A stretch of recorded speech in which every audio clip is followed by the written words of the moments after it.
তো এই কাকুটা বেশি জিজ্ঞাসা করলো আমাদেরকে অনেক কিছু, তারপর সব কিছু বললাম।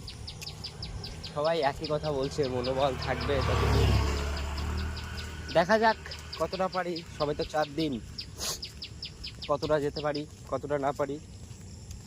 বাবা যদি ইচ্ছা করে ঠিক নিয়ে যাবে, তবে আমাদের একটু হাতে সময় কম, এটাই, এই জন্য আমরা খুব ব্যস্ত করে থাকছি। কারণ যত দিন যাচ্ছে তত ওইখানে বৃষ্টি হচ্ছে, পাহাড় ধসছে।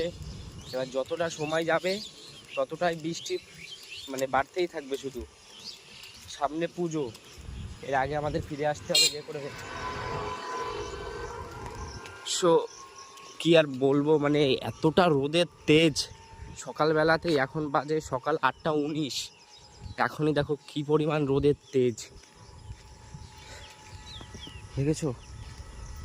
খুব রোদ আজকে, অতিরিক্ত রোদ। কি রোদ হলেও প্রবলেম, বৃষ্টি হলেও প্রবলেম। তো আজকে খুব রোদ, মনে তো হচ্ছে না বৃষ্টি আর আসবে, পুরো আকাশটাই নীল। দেখো সৌম্যর স্পিড বেড়ে গেছে। সৌম্য, বেশি স্পিড হয়ে যাচ্ছে তোমার, জোর পাচ্ছ। চলো